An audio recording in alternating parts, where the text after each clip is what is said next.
Hello and welcome to a quick look at the PlayStation 2 version of Tony Hawk's Pro Skater 3. And there's quite a few differences. Obviously the first difference will be the graphics. Obviously it was a newer console and the graphics were a lot better. And it's the first Tony Hawk to have network play.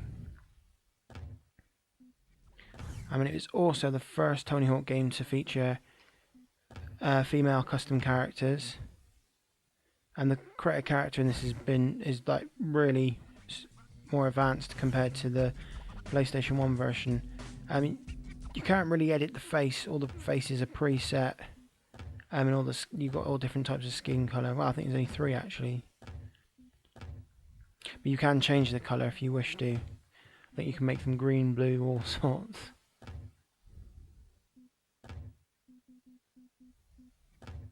As I think in the PlayStation 1 version, the faces are preset, but I think throughout the whole of the Tony Hawk games, the faces have been sort of preset. You can't sort of edit the nose shape and that kind of thing. And there's lots of different hairstyles, but it's just different colours as well. But you can actually edit it if you want it green, pink, that kind of colour.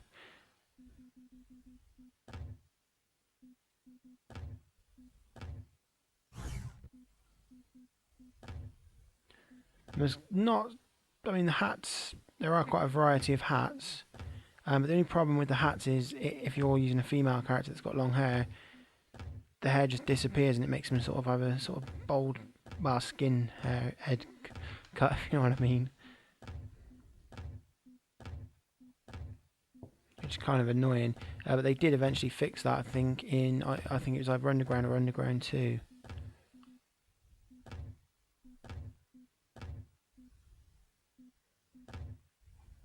I think it's kind of funny that they put the UK police hats in.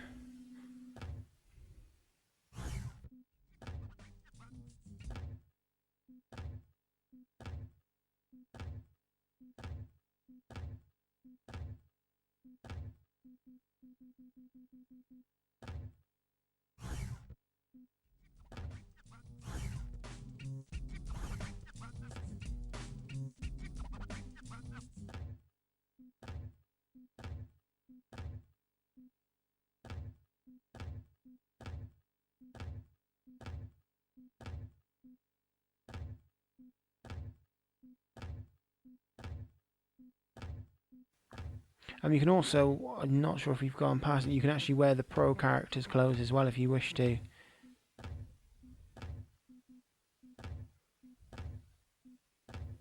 And you'll see that more when I look at the male model. Because obviously there's only one female pro skater in this game.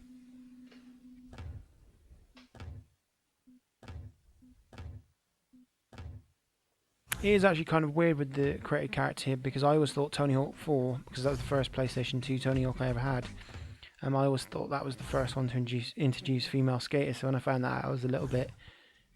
Well, it's just because obviously I knew it that way and it's sort of when something's changed it's like, ah. But I mean, that's just the way I remember it. There wasn't... In this version, going on to Tony Hawk 4, there wasn't much change. I think there was a few different clothes and there was some special options, but that was about it. It really wasn't much of a step up.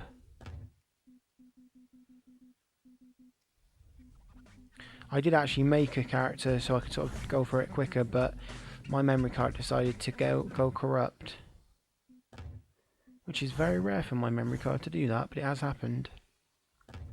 I'm just going to call it a custom skater for now. I don't know if I will be... I probably won't use her again anyway, but I just thought I'd show you how to make it... Well, I'll just show you the created character. I'm going to just quickly show you the male model as well, just so you can just sort of get an idea. The only reason I just showed you the female more is because it was obviously something new to the series.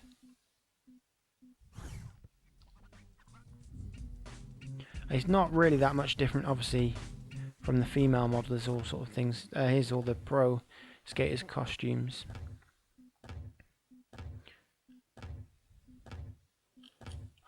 Some of the pro models in this game some of their costumes are very different to the ones they had in the PlayStation 1 version.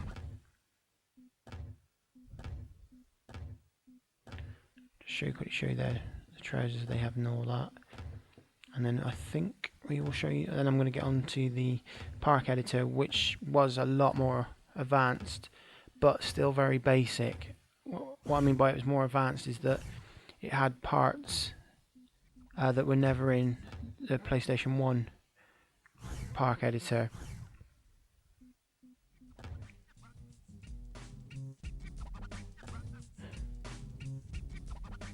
I don't know why actually I'm loading up my crate to get her, because I don't know if I'll need to use her again.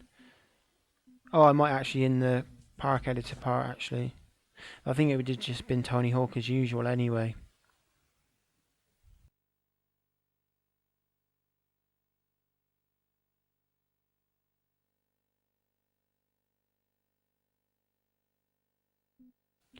It's pretty much like the PlayStation 1 version, but obviously the graphics are so much better and there's so much more you can do with it.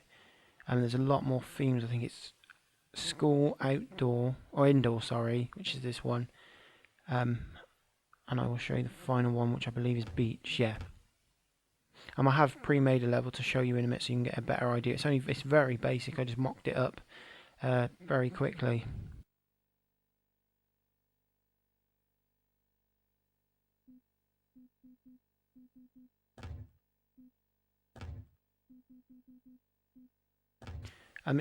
You can sort of set your size of how big you want the area to work on as well, like in the PlayStation 1 version, but I think it's a lot, there's more options, I think. I could be wrong on that. As they say in Blue Peter, here's one I made earlier. And if you don't know what Blue Peter is, it's a show, I don't know if it's still going actually, because I haven't watched it in such a long time. It's like a kids show that they show you how to make things and that sort of thing. Used to be quite popular, I'm not so sure now obviously because I'm not a kid. Though I sometimes act like one. I mean, see, it's, as I said, it's very basic. I just put some of the essential things in there. And these, they were in there, but they just didn't the same. You can actually now make your own swimming pool, though it's very hard to put the water in due to the space. There is a water tool, which I will show you a bit later on. Well, in a couple of minutes, actually, won't be far off. And that's pretty much it. And I'm just going to quickly show you what you've got, like all your gaps and that. There's a new 2-player mode, but unfortunately I only have the one PlayStation 2 controller, so I can't really show you any of that. It's something I haven't shown and I always wanted to actually, but with not having 2 controllers it's kind of annoying. It's all your pretty bog standard stuff, and pretty much some of it is pretty much the stuff you would get in the PlayStation 1 version, but it looks a lot better than it did, because there's all your rails and that from before. Your diving board, I don't believe was in the PlayStation 1 version. I don't remember seeing it. I did make quite a few levels on there, but I wasn't, as I said before, I was less enthusiastic about it, obviously with it being so similar to the PlayStation 2 version, the Tony Hawk 2 version, sorry. And there's a lot more parts in like the pyramid type thing. I think all this has pretty much been in there before as well, so it's not much more advanced, but it is a little bit more advanced. I think it really does get better in 4 and Underground. I think was where it really got good, and then obviously because I think they took it out in Underground 2 and brought it back in American Wasteland. I could be wrong on that. Another thing, I'm just going to quickly show you. I didn't show you when I was creating a character. It just dawned on me I didn't show you this. Was you can actually choose your own board, and there's a lot of customization option on the board. It's not as advanced as it was in Underground 2, Underground 1, sorry, and 2 actually, because you can make your own graphics on them. You can choose any pro deck, or I think there's ones you can unlock if you're a custom scale. That's something I didn't do on the PlayStation 1 version, but I do remember unlocking them. I think we're going to use Rodney Mullins because that's the character I used in the PlayStation 1 playthrough. It doesn't really matter which one I show you, I just wanted to show you a board. And you can customise your grip tape as well. A lot of these, I think that's Private Carrera's, that one, are based on the characters and the secret characters. The one with the claws there is Wolverine, who I was unable to show you in the PlayStation 1 version due to not being able to get all the gaps. And that's pretty much all of them there. I'm going to go for the green one because green is my favourite colour and I just like it. I just like the look of it, and it kind of goes with the board we've got anyway. You can colour your wheels in, but you've always been able to... Have you always been able to do that? I know you could in one, because I remember saying I had a little thing about fiddling about with the colours, making them match the board. And the next thing I'm going to show you is the tutorials. I haven't ever seen this in the PlayStation 1 versions, so I don't believe it was ever in there. Back for more tips? Remember that you can access the menu at any time to skip ahead to different chapters. And this Tony Hawk will just take you through how to do stuff. The highest scores in THPS 3, you'll have to be able to pull off really big super scoring combos, combine vert tricks, manuals, grinds, and gaps, all in one combo. To combo from a ramp, do a revert as soon as you land, and then immediately go into a manual. Once in a manual, balance while heading toward another trick object, another ramp or a grind. Catch air off the ramp ahead, land with a revert, go into a manual, and then manual to the rail and grind it. I chose this one because I thought it's something, a lot of it's basic stuff most people will be able to pick up quite easily, but I think it's designed more for new players.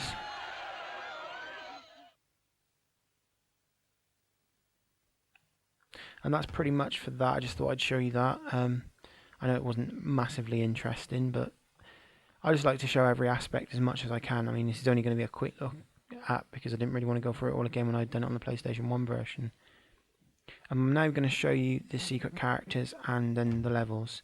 You may notice I've got all the golds. That was because I put the cheat in to get all the characters and levels. All pretty much the same pros that were in the PlayStation 1 version are in. They just have different attires.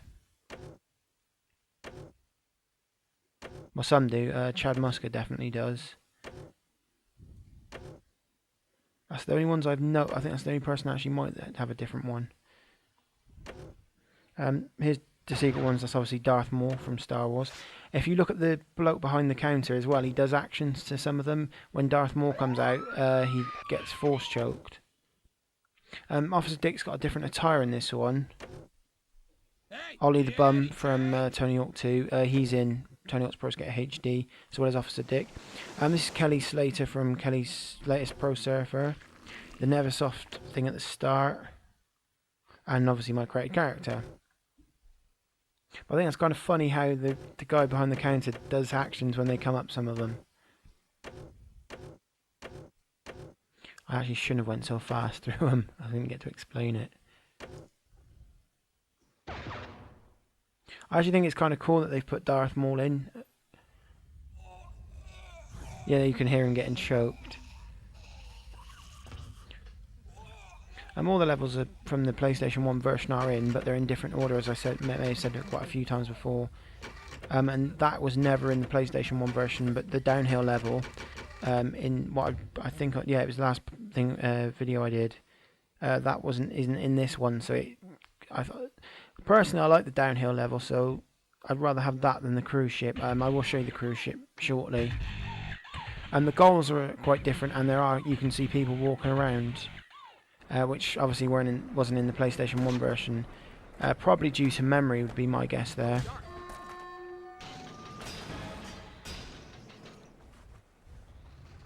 I think I'm in fail mode yet again. And there isn't really much difference level-wise in this one. It's just, as I said, the goals. But it looks pretty much the same as it did on the PlayStation 1 version of the game and in the 64 version. It's annoying because I know it is part of the N64 version, but it's just so much easier to just say PlayStation 1.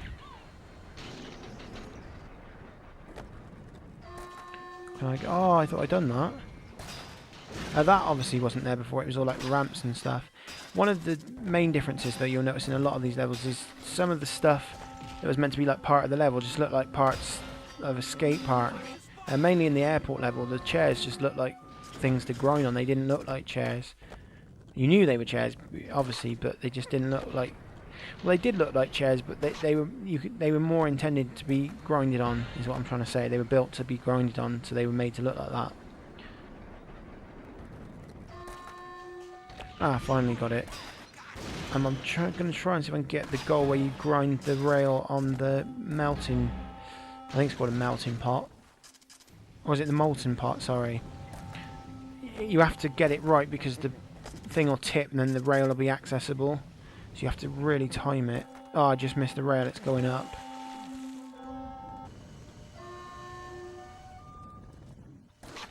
I've got to say, this has got to be one of the best, I mean, of the Pro Skater series, definitely this has got one of some of the best secret characters. I'm not so sure about out of all the Tony Hawk games, because there are quite some interesting secret characters. So it's very debatable if this is the best set throughout the whole Tony Hawk series. But on the Pro Skater series, I think it's got one of the best. If only they would have had Spider-Man in. And that was new. They never sort of took a photo like that. And we've now unlocked Canada. I'm not going to be showing you Canada, even though it is my favourite level. There's one level I sort of want to get into a bit more, because there's something I just sort of, when I was playing through it the other day, I sort of noticed something about it, and this is just, I thought it was quite a good comparison, so that's the reason I'm going to be showing you the Suburbia level, which is very much entirely different, because there wasn't much difference in Canada. There is a lot of changes, but it still looks kind of, you recognise it. The only difference is they added a few huts at the back, and the totem poles and that in around. For this level I will be using Wolverine, because I did promise I would show you him. He's pretty much looking like this. He looks like that in the PlayStation 1 version, but obviously the model is a bit more graphically enhanced. This level, this is what really I kind of didn't like, obviously because my PlayStation 1 memories, the level just doesn't, I don't even recognise it. I mean, parts of it obviously I did, but it just didn't look right, because what I'm used to is all wood and houses that aren't built. I mean, there are houses that are built, but it just didn't look right to me. It's like, you know, in like Back to the Future, where I think they go back in time and muck something up. I think it's in the second one, and they come back and it's a completely different universe to what they left when they left. That's kind of what it feels like playing through the PlayStation 2 version. It's not how I remember it, some of the levels. So that kind of did put me off it a little bit. But that's not something to criticise the game on. I mean, you know, they've got more memory to fiddle with. They're going to change the levels. But that's just reason I'm glad I don't know, I'm only going to say I'm glad I had the PlayStation 1 version, because I was used to that. Had I had the PlayStation 2 version first and looked back on the PlayStation 1 version, I probably would be saying I'm glad I had the PlayStation 2 version. I mean, don't get me wrong, some brilliant stuff that I kind of wish I did have this one first, but just the level design really just is weird. I couldn't get used to it. It really did put me off a little bit. There's only one part I did recognise, and have I gone past it? I think it's at the end actually, this part.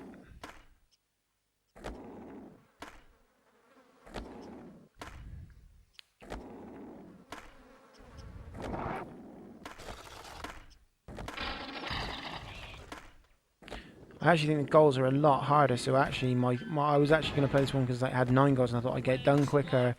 But I'm actually glad I didn't, because the goals do look a lot harder. Not that I don't like a challenge, it's just when you want to get a video out, it worked out better actually, because I think there's better stuff to show you on this one than it would. Well, there's more to show on this one. I think if I had to show you the PlayStation 1 version, it wouldn't even be much of a video to show.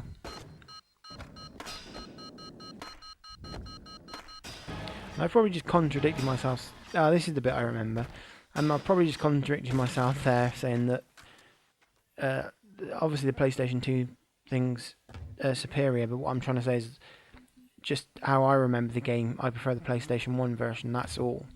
I mean, this is obviously the better version on paper, but to me it's just I'm used to the thing. But as in new additions, weren't really much, so that's why there wouldn't be much of a video to show you. I'm now just going to show you the cruise ship. I think we'll go with Kelly Slater for this one. Yeah, let's go with Kelly Slater. As I said before, he's from Kelly Slater's Pro Surfer.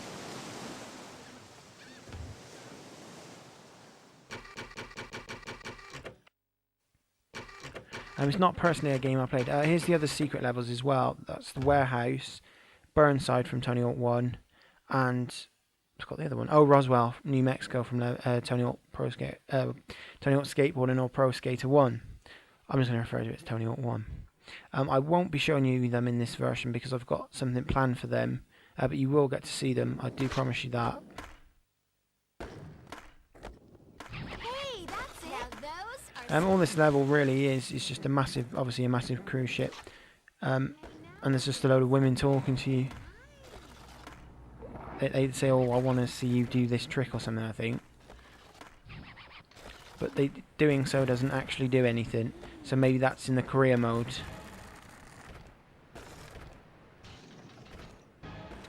Well, that was a nice trick. Shame I didn't hit it right. It's kind of weird aim having a surf, but I kind of like it, but it's funny. Yeah, but I never actually got to play his Pro Surfer game, so I don't know if it's any good or not. So surfing's not something I've followed, so I don't really know a lot about it. But I did find a lot of the games quite fun in this series. I like Matt Hoffman. I have watched BMX. Oh, that's clever. I quite like that Shark Attack. Shame there's not a water thing you could do it on. That would look better, but that's still clever. I think with this level it is a bit repetitive, but the Rio de Janeiro statue level downhill is there's not a lot to do on that, so I probably should have showed you this in career mode. And that's it for this video. Thank you for watching.